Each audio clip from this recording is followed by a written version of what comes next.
ফেব্রুয়ারিতে ত্রয়োদশ জাতীয় সংসদ নির্বাচন। সারা দেশ প্রস্তুত হচ্ছে একটি অবাধ, সুষ্ঠু ও গ্রহণযোগ্য নির্বাচনের জন্য।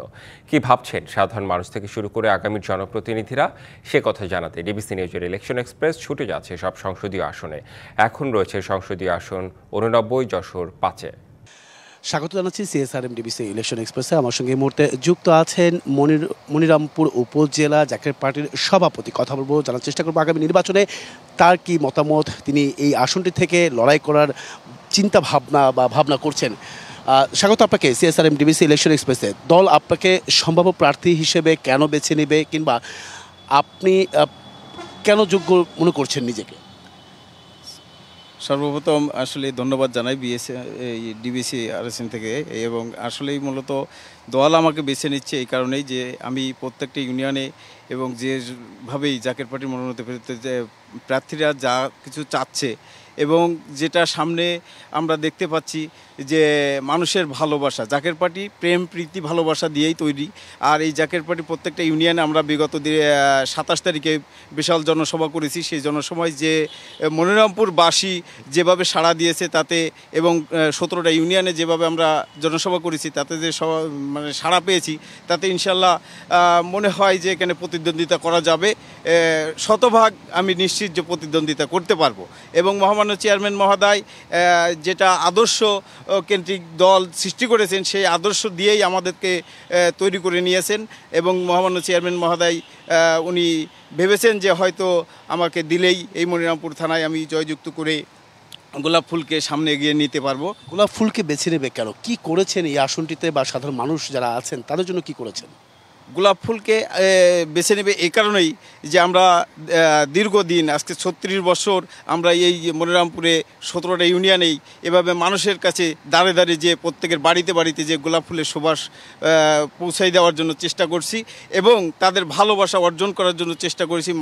তারা যথেষ্ট পরিমাণ সাড়া দিয়েছে। যেমন আমরা ইউনিয়নে যখন সমাবেশ করেছি, তারা যে পরিমাণ জনস্রোত আমাদেরকে দেখাই দিয়েছেন তাতে বুঝতে, এবং তারা চাচ্ছে যে জাকের পার্টি এই মুহূর্তে ক্ষমতায় যাক, এবং গেলে আমাদের মুক্তির একটা আশঙ্কা আমরা দেখছি। এই আসনটি থেকে জামাত রয়েছে, বিএনপি রয়েছে, আর অন্যান্য দল রয়েছে। জাকের পার্টি আসলে ভোটের লড়াইয়ে কতটুকু টিকে থাকতে পারবে বলে মনে করছেন? জামাত বিএনপি তারা বিগত দিনে যে নেচারগুলো তারা তৈরি করেছে এই মনিরামপুর থানায়, বিশেষ করে সন্ত্রাসবাদ, তারা চাঁদাবাজি, এই ধরনের যে ধরনের কালচার তারা সৃষ্টি করেছে। আমরা জাকের পার্টি আদর্শকেন্দ্রিক দল, আমাদের আদর্শ দিয়ে আমরা মানুষের প্রেম ভালোবাসা তৈরি করে নিয়েছি, যার কারণে আমাদের শতভাগ আমরা বলতে পারি যে তাদের সাথে আমরা এই নির্বাচনের যুদ্ধ করতে পারবো ইনশাল্লাহ। সাংগঠনিকভাবে আপনারা কতটা শক্তিশালী আছেন? বিশেষ করে আপনি ব্যক্তি হিসেবে সাধারণ মানুষের কাছে কি ধরনের প্রতিশ্রুতি নিয়ে যেতে চান, যার কারণে আপনাকে বেছে নেবে?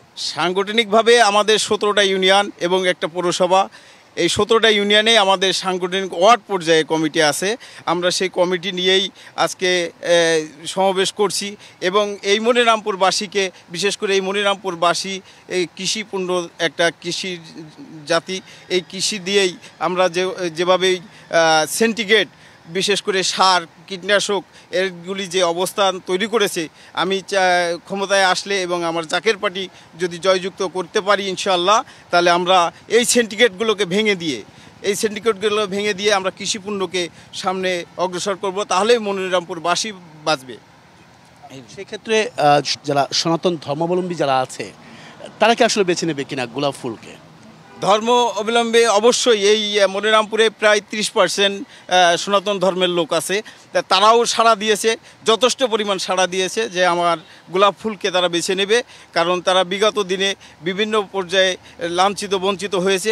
গোলাপ ফুলকে বেছে নিলে, কারণ আমার মহামান্য চেয়ারম্যান স্যার যে শান্তির প্রতীক দিয়ে দিয়েছেন সারা বাংলার জমিনে, এবং এই মনিরামপুরে তারা আমাকে যথেষ্ট পরিমাণ সাড়া দিয়েছে এবং বলছে যে আমরা গোলাপ ফুলকে জয়যুক্ত করে এবার ত্রয়োদশ জাতীয় সংসদে তারা গোলাপ ফুলকে চায়। ছোট করে উত্তর দেবেন। একটি শেষ প্রশ্ন করতে চাই, সেটা হচ্ছে আওয়ামী লীগের যারা ভোটার রয়েছে তারা কি ভোট দেবে আপনাদেরকে?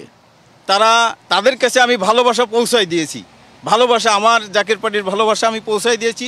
তারা শতভাগ নিশ্চিত, আমি আমার থেকে নিশ্চিত যে তারা সম্পূর্ণভাবে আমার গোলাপ ফুলে ভোট দেবে এবং জয়যুক্ত করবে ইনশাআল্লাহ। অসংখ্য ধন্যবাদ। আমাদের সঙ্গে আপনি এতক্ষণ যুক্ত ছিলেন। পরবর্তী সংবাদ দুপুর 2টায় থাকছে ভিন্ন কোনো রাজনৈতিক দলের তৃণমূল পর্যায়ে নেতাকর্মীরা কি ভাবছেন আগামী নির্বাচনকে কেন্দ্র করে সেসব বিষয়ে। CSRM DBC election express.